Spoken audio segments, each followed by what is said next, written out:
بسم اللہ الرحمن الرحیم اللہم صلی علی محمد وعلی آل محمد کما صلیت علی ابراہیم وعلی آل ابراہیم انک حمید مجید رب اشرح لی صدری ویسر لی امری واحلل عقدۃ من لسانی یفقہوا قولی اللہم حافظنا من کل بلاء الدنیا وعذاب الآخرہ۔ محترم حضرات، آج کا ہمارا موضوع بیت المال کے متعلق ہے۔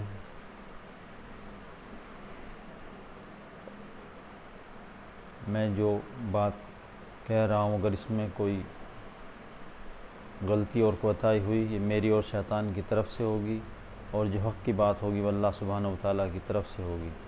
آپ سے گزارش ہے کہ آپ میری بات کو دھیان سے سنیں اور اس پہ غور و فکر کریں۔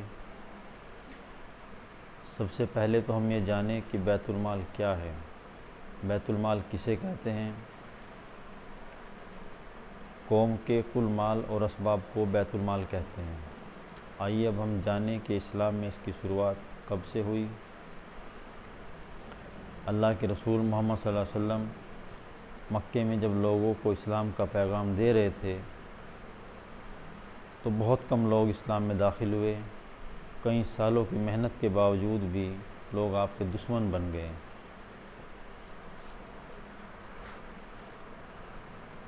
لوگوں کو حق کی بات پسند نہیں آئی کیونکہ وہ مشرک تھے اور ان کے اندر تمام طرح کی برائیاں موجود تھی۔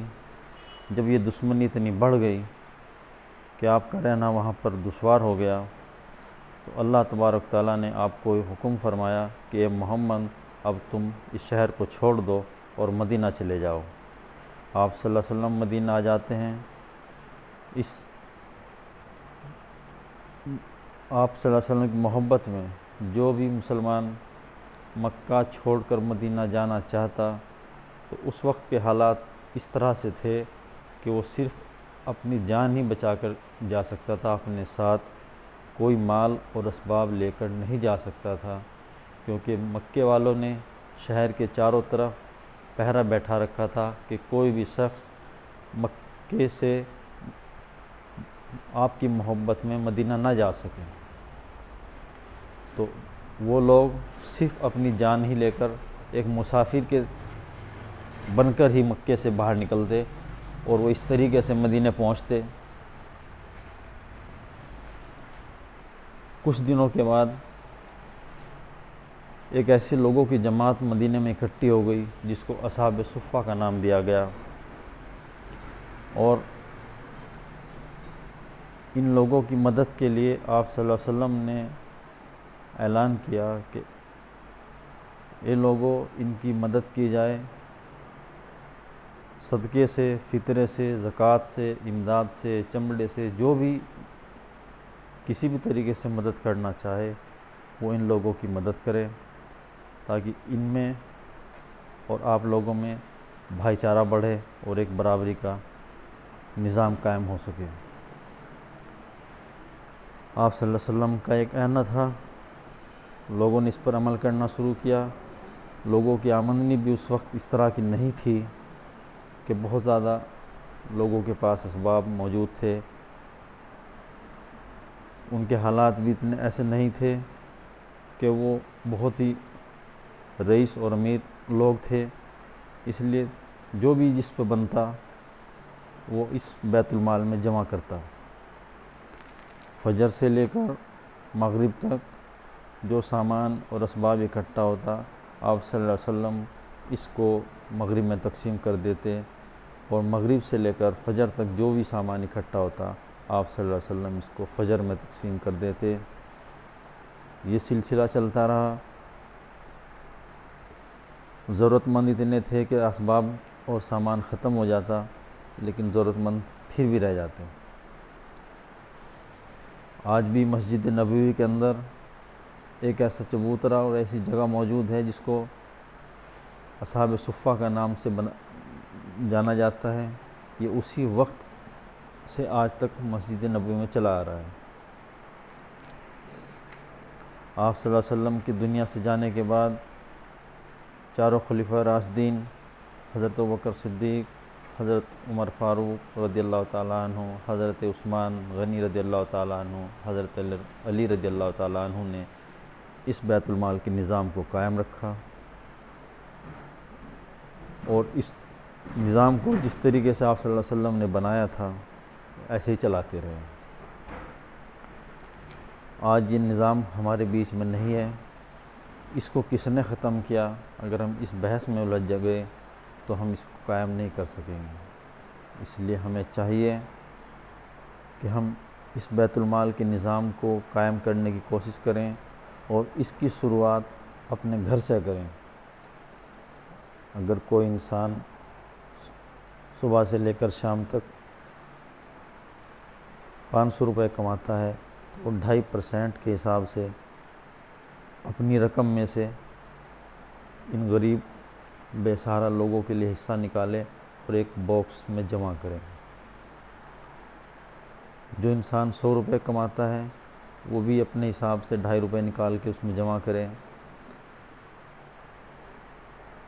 ضروری جو لوگ کہتے ہیں کہ زکوٰۃ صرف ہمیں سال میں رمضان کے مہینے میں ہی دینی ہے، یہ ایک سال میں دینے کا نظام ان لوگوں کے لیے ہے جن پر باغ کی آمدنی آتی ہو، یا جن کی آمدنی کا ذریعہ ایک سال سے کے اندر ہو۔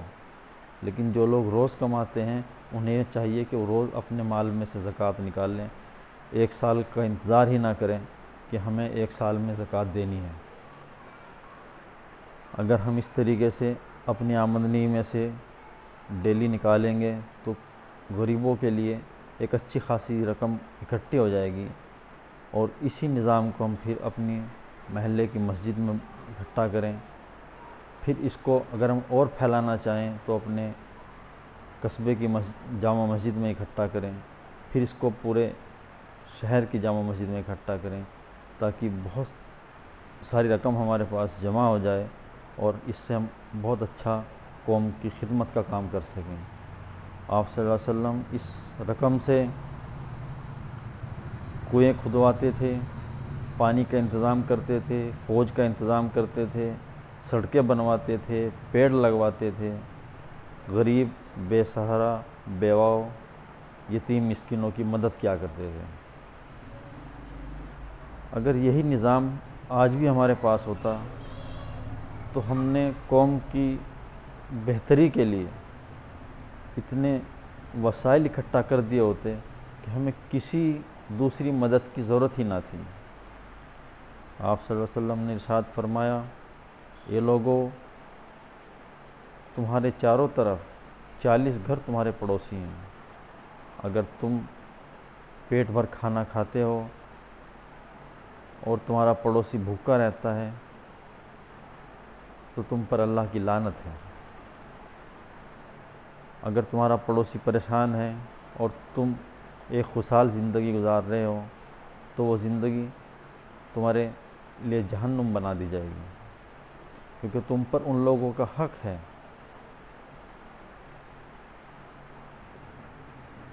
خالی یہ نہیں کہ آپ اس رقم کو اپنے مال میں سے نکالتے رہیں، بلکہ ان ضرورت مندوں تک پہنچانا بھی ہماری ذمہ داری ہے جو اس کے مستحق ہیں۔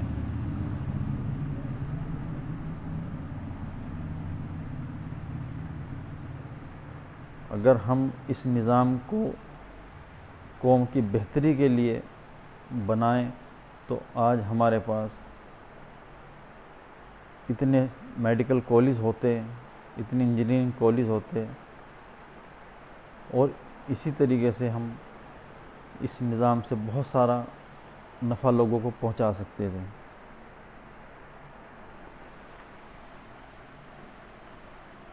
آپ لوگوں نے اکثر دیکھا ہوگا جہاں پر سرکار کی طرف سے راشن بانٹا جاتا ہے کتنے لوگوں کی بھیڑ جمع ہو جاتی ہے، جو صبح سے شام تک 8-10 کلو گیہوں چاول کے لیے اپنا وقت لگاتے ہیں۔ اگر یہی نظام ہم نے اپنی قوم کے لیے بنایا ہوتا تو کسی کو وہاں اکٹھا ہونے کی ضرورت نہیں تھی۔ ہماری ڈیوٹی تھی کہ ہم ان بیوہ بے سہارا لوگوں کو پورے مہینے کا راشن پہنچائیں اور ان کی خیر کے لیے اس کا استعمال کریں۔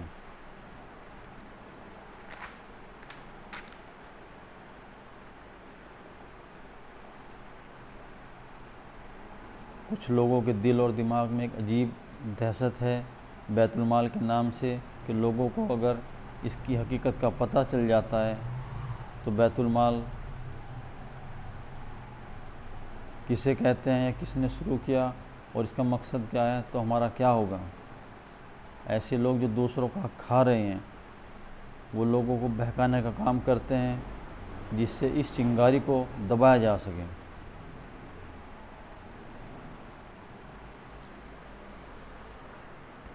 اب ہمیں اس چیز کی ضرورت ہے اور اس کو قائم کرنا اب ہماری ذمہ داری ہے، کیونکہ اس نظام کو قائم کرنے کے لیے اب کسی نبی کو اللہ تعالیٰ دنیا میں نہیں بھیجے گا۔ اب چونکہ جو کام دنیا میں نبیوں نے شروع کیا تھا اس کی ذمہ داری اب تمام امت کی ہے، تو امت کو چاہیے کہ وہ اس سنت کو زندہ کرے، خود بھی اس سے فائدہ اٹھائے تاکہ دوسرے لوگ جو اپنی کچھ ضرورت کو پورا کرنے کے لیے بیاج پہ پیسہ لیتے ہیں اور بیاج کے نیچے دبے چلے جاتے ہیں، اگر یہ نظام ہمارے پاس ہوتا تو ہم ان لوگوں کو اس بیاج کے گھنونے کام سے روک سکتے تھے۔ بہت سارے بچوں کے ہم ایجوکیشن پہ میں سے خرچ کر سکتے ہیں، بہت ساری بچیوں کی جن کی شادی نہیں ہوتی ان کی شادی کرا سکتے ہیں، ایکسیڈنٹل ٹائم پہ اس کی مدد کی جا سکتی ہے۔ کوئی اس طریقے سے کوئی دیش کے اندر کوئی آپتی آ جائے، پراکرتک آپدا جس کو بولتے ہیں، ایسے وقت میں اس نظام سے ان سب ضرورت مندوں کی مدد کی جا سکتی ہے۔ اگر آپ اس نظام کو قائم کرتے ہیں پھر آپ اس کا فائدہ انشاءاللہ دیکھیں گے۔ اب ہمیں چاہیے کہ ہم اس کو عمل میں لائیں اور انشاءاللہ اس سے ہماری قوم کا بھی فائدہ ہوگا اور اللہ نے چاہا ہم اس سے بہت لوگوں کو نفع پہنچا سکتے ہیں۔ وآخر دعوانا والحمدللہ رب العالمین۔ اللہ تعالی ہمیں اس پر عمل کرنے کی توفیق عطا فرمائے، آمین ثم آمین یا رب العالمین۔